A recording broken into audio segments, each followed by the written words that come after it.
Welcome to Global Health Science Study Series. Once more, your Global Health partner Andrew taking you through antimicrobial resistance. I want to let you know that antimicrobial resistance is a state at which most of the antimicrobial agents, which I can call them as drugs, are not responding when we use them in terms of treatment of most of these medical conditions. Then you need to understand that what could be the major cause behind which these drugs are not working. Maybe before you used to use a particular drug, maybe like an anti-malaria or an antibiotic. Then after a certain period of using the antibiotic is not more producing the results that it used to produce. Maybe you used to take some anti-malarials like Watem or quinine, but after a specific period of time, your body stops responding to those drugs and need for a change and use of a different drug. So if you have had such situations and you're in such a case, this video is for you. So today I'm talking about antimicrobial resistance. I want to let you know that there are causes that can lead into antimicrobial resistance, whereby these other organisms become resistant to those antibiotics or those drugs that we use in our day-to-day lives. One of the major causes that has led into antimicrobial resistance is the way that we take the antibiotics. In several occasions, when they prescribe an antibiotic for you to take, some people don't really take the antibiotic and complete the dose. They take the antibiotic, and once the symptoms subside, they stop taking the antibiotics. And that gives a privilege for these microorganisms to multiply, grow, and develop resistance to a particular drug. Then, of course, we also see more people going into self-medication. Someone develops some symptoms like headache or stomach pain and doesn't mind going to consult a medical personnel. That also puts them into a risk of developing antimicrobial resistance, because in one way or the other, you're most likely going to take a drug which was not appropriated for that infection, just because you have not consulted from the right full purpose. That's why you realize these people go and sit in class for a long period of 5, 3, 6 years. It's because they need to understand the pathways of these organisms, the clinical picture, and how to diagnose these infections. So if you do self-medication in certain occasions, it puts you at that state where you will develop resistance to a particular microorganism in particular. Then you realize that we have what they call the agricultural uses of these drugs. Most people these days use these drugs as boosters for their agricultural production, maybe animals or their crops. They end up giving these antimicrobial agents to those crops in order to boost their growth and boost their immunity. In several occasions, that predisposes these organisms into these antimicrobial agents before. So after they have been exposed to these microbial agents, they will develop resistance to those microbial agents, because the doses that they use in animals and plants might not really be well assimilated to the doses that you take as a human being. But that will foster them to develop a resistance in some of those drugs that are being used in such occasions. Then we also see what we call incomplete treatment. Some people start the medication, as I told you, for 1 or 2 days, then they realize, I think the symptoms have subsided. They stop taking these drugs, not knowing that the drug has just produced its therapeutic effect, but has not really destroyed the microorganism. In such occasions, it gives these microorganisms to mutate, to develop a mechanism through which they can defend themselves against those drugs.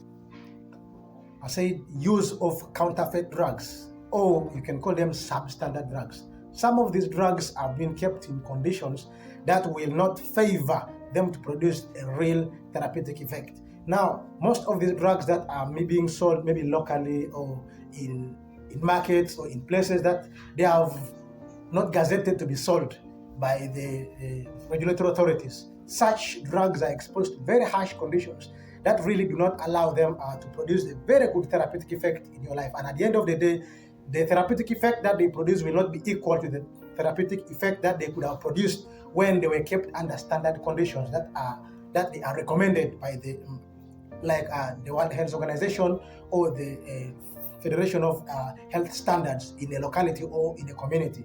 Then also we realize that some of these microorganisms also undergo what they call mutation. So after they have been exposed to certain drugs, they mutate, maybe through horizontal gene transfer.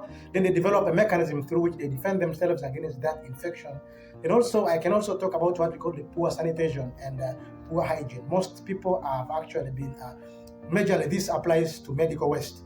In several occasions, most of these lower facilities in maybe local settings, the way they dispose of their waste, maybe the urine, the stool, and those other waste that generated from these other clients. Some of these clients have developed resistance to some of these drugs, and such waste has to be incinerated. And if that waste is poured into the community, these are drugs, actually these are microorganisms have got the ability to move from that place of where they've been deposited to another place, and hence infecting another person and transferring the resistance that they developed from one client to another.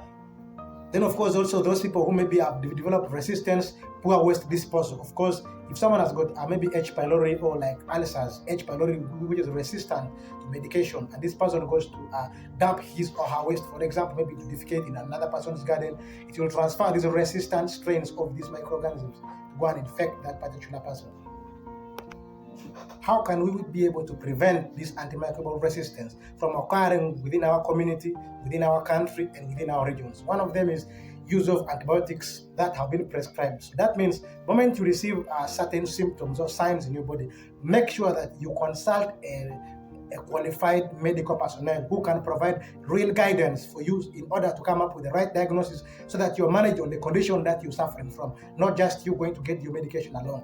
Then, of course, we also have what they call complement of treatment medication. Once a doctor has prescribed for you a certain or particular medication, make sure that you complete, so that these drugs make their therapeutic effect or their therapeutic dose to be effective in your life by destroying these microorganisms completely, that they will not be able to develop any other resistance. Then, of course, we also say good practice of good personal hygiene and hand washing.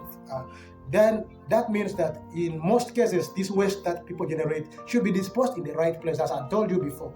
Then, of course, you also see good vaccination practices. Once the government has declared vaccination processes, make sure that you go and receive the vaccination for a particular disease, so that these diseases will not have access to have a place where they can develop and grow resistance from. Then you also see what we call performing culture and sensitivity. This is very crucial in laboratories.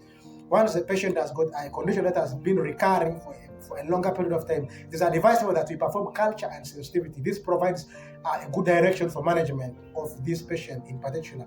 Then also we strengthen infection prevention control practices in health centers or in health center settings or in facility settings. That means if the waste that is generated from any health facility, it should be well deposited and it should be well destroyed, or it should be well incinerated in a way that it will not be able to give these microorganisms access to the community and infect the community. So this information is for you to understand that this issue of antimicrobial resistance, it is not only medical workers who take part. You take part, medical workers take part, and government institutions take part in implementing these activities, so that this can be brought to an end. Thank you so much for learning with us. Continue to subscribe, follow, and share this video so that it can benefit the whole community and the whole country at large. Thank you so much.